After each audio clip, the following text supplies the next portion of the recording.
Relation establish करते हैं 1950 में। मतलब पहले एनर्जी के बारे में बताया गया था कि दो ये अलग-अलग क्वांटिटी हैं।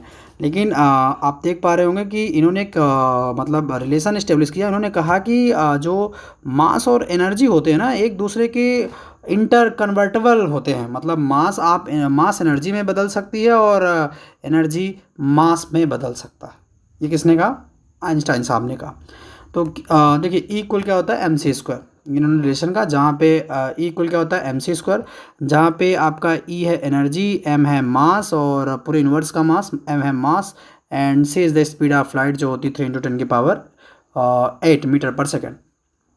तो अगला जो बेसिकली जो सवाल बनता है वो कहता है कि अगर मास 1 kg तो उसमें कितनी एनर्जी होगी? तो आप ले लिए मास कितना ले लिए 1 kg, लाइट कितना ले लिए 3 × 10⁸।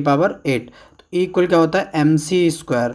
तो यहाँ पे c² है तो 1, तो ये इसका आप होल स्क्वायर ओपन करेंगे 3 3 जा 9 और 8 2 जा 16। तो 1 kg मास में कितना? 1 kg मास में कितनी एनर्जी रिलीज होती है? 9 × 10⁶ जूल। इतनी एनर्जी रिलीज होती है। ठीक है, याद रखिएगा कि आपकी जो क्लासिकल फिजिक्स ने क्या कहा है, दो अलग अलग क्वांटिटी हैं। फिर अल्बर्ट आइंस्टाइन साहब कहते हैं कि नहीं, ये एक दूसरे से रिलेट कर रही हैं। मास एनर्जी में बदल सकता है, एनर्जी मास में बदल सकता है। तो यहाँ पे हमें ये देखना है कि जो हम इतनी एनर्जी कि 9 × 10⁻16 जो जूल ऑफ एनर्जी है वो प्रोड्यूस की जाएगी 1 kg मास के द्वारा। और अगर आप ये डाटा किसी पावर प्लांट से मैच कराएंगे, अगर आप पावर प्लांट देखें, बेसिकली चार टाइप के पावर प्लांट अभी करंट सिनेरियो में पॉपुलर हैं। जैसे एक हो जाता है थर्मल पावर प्लांट और न्यूक्लियर पावर प्लांट और फिर wind electrical power plant, hydro electrical power plant. तो पावर प्लांट जो बेसिकली एनर्जी प्रोड्यूस करते हैं, तो इतनी एनर्जी वो 1 साल में प्रोड्यूस करते हैं। ठीक है, मतलब कि ये एनर्जी जो है 9 × 10⁻16 जूल, यह इक्वल है किसी भी पावर प्लांट के द्वारा 1 ईयर में जितनी एनर्जी प्रोड्यूस की जाती है। अब आइंस्टाइन साहब ने क्या कहा कि equal according to equation equal जो mc² है equal to mc², mass can be converted into energy and vice versa का मतलब उल्टा भी। अगर मास एनर्जी में बदल सकता है तो मास भी एनर्जी में बदल सकता है। Pure mass and pure energy do not exist, बिल्कुल एग्जिस्टेंस में नहीं है, नहीं प्योर मास नहीं pure energy. Energy mass is condensed in the form of energy and each quantity of energy content in the mass.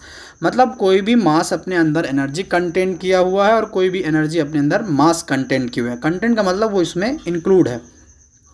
Mass energy equivalence does not violate neither law of conservation of mass and not law of the conservation of energy. यह law जो है, ये जो मास energy equivalence है, यह जो energy law of conservation law को follow करती है, मास लॉ ऑफ कंजर्वेशन को, उसके अगेंस्ट नहीं है। ठीक है, ओके, ये इन्होंने बताया।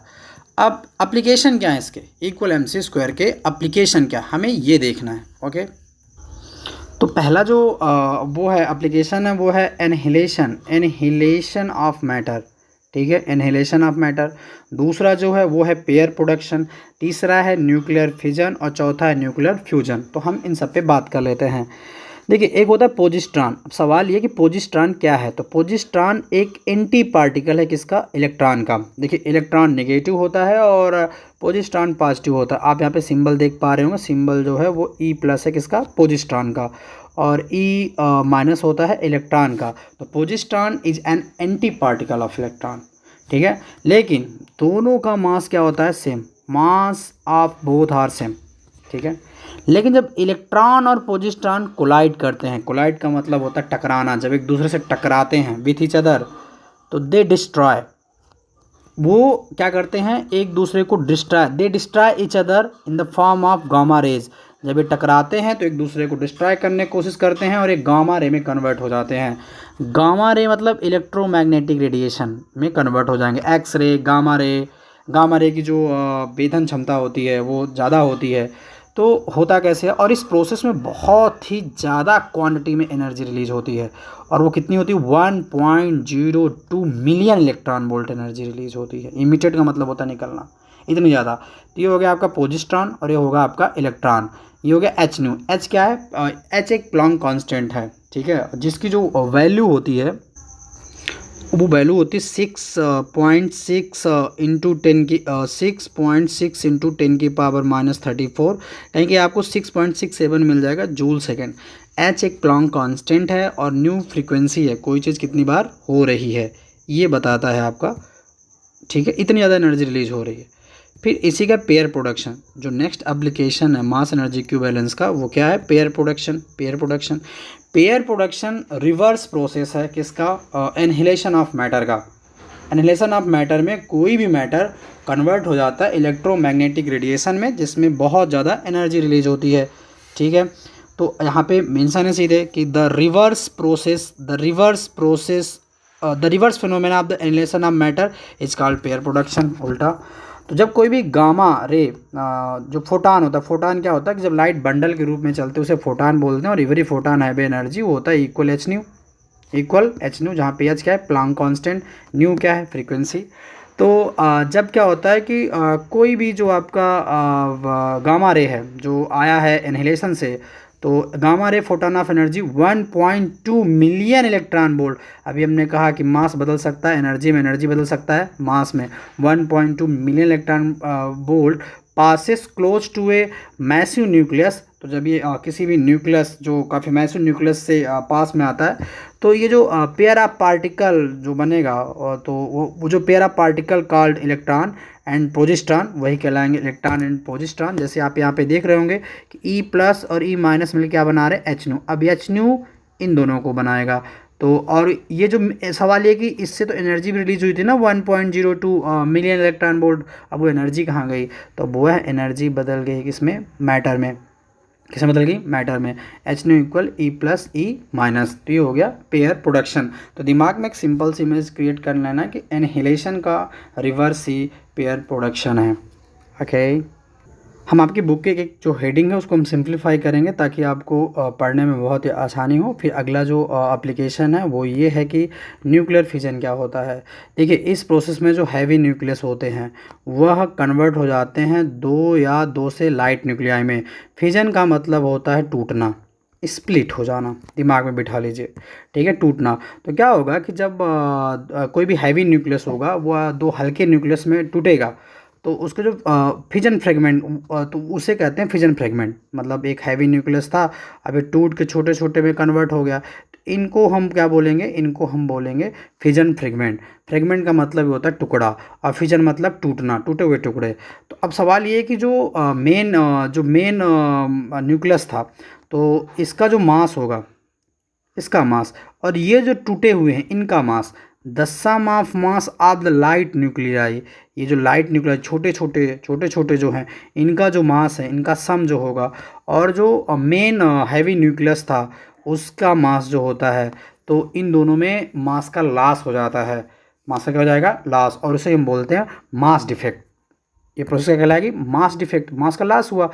भाई अगर तुम मेरे टुकड़े थे, ये हैवी न्यूक्लियस है, इसके जो लाइट न्यूक्लियाई हो गए, ये हैवी न्यूक्लियस हो गया, और ये क्या हो गया, लाइट न्यूक्लियाई हो गया। तो इन दोनों का मास का sum, the mass of the light nuclei कम होता है इससे, जबकि तुम इसी के फ्रेगमेंट हो ना, तो जितना इसका मास था उतना इनका मास नहीं है, तो मास का क्या हो गया, लॉस। इसी को बोलते हैं मास डिफेक्ट। क्या कहलाएगा, मास डिफेक्ट। और यही जो मास डिफेक्ट हुआ, यही किस में कन्वर्ट हो जाएगा, एनर्जी में। Mass defect is converted into the energy. और सवाल ये भी उठता है कि जो मतलब कि मास एनर्जी में बदला, मतलब मास अगर डिफेक्ट नहीं होगा तो एनर्जी में नहीं बदलेगा, तो जिसका जितना ज़्यादा मास डिफेक्ट होगा उसमें एनर्जी उतनी ज़्यादा आ जाती है। अगला है न्यूक्लियर फिजन। आप जानते होंगे हमारे जो सन में जो एनर्जी होती है वो भी न्यूक्लियर फ्यूजन से ही मिलती है, फ्यूजन है अगला। इस प्रोसेस में देखिए, इसमें टूट रहे थे, और इसमें तो हल्के हल्के लाइट न्यूक्लियाई मिलके एक हैवी न्यूक्लियाई बनाएंगे। Two lighter nuclei combine at high temperature, temperature कैसा होना चाहिए, हाई, और and pressure to the form the heavy nuclei. इस प्रोसेस में भी मास का लॉस होता है, होगा। ड्यूरिंग दिस प्रोसेस क्या हो जाएगा, the mass of heavy nuclei is less than the sum of the mass of the light nuclei. तो जो हैवी न्यूक्लियाई का जो मास है, the mass of the heavy nuclei is less than the sum of mass of the light nuclei. ये आपके light nuclei हैं, इनका जो मास होगा और जो ये बड़ा बना है इन दोनों के मिलने से, तो इनमें भी मास का डिफेक्ट होता है। और हम सब जानते हैं कि जो मास है वो किस में बदल जाता है, एनर्जी में कन्वर्ट हो जाता है। देखिए, एनर्जी ना तो हम बना सकते हैं, एनर्जी ना तो हम डिस्ट्रॉय कर सकते हैं। तो सवाल ये भी उठता है कि फिर एनर्जी क्राइसिस क्यों है, सोसाइटी में एनर्जी क्राइसिस क्यों है। तो इसमें हम किसी अगले टॉपिक पे बात करेंगे। ये होगा आपका nuclear fusion, nuclear fission, annihilation, और आपका एक हो गया पेयर प्रोडक्शन और मास एनर्जी इक्विवेलेंस। तो एक सिंपल सा जब आप टॉपिक पढ़ेंगे तो आपके दिमाग में एक क्लियर होना चाहिए कॉन्सेप्ट कि ये ऐसे ऐसे काम करता है, इनका मतलब ये होता है, इनकी मीनिंग ये होती है।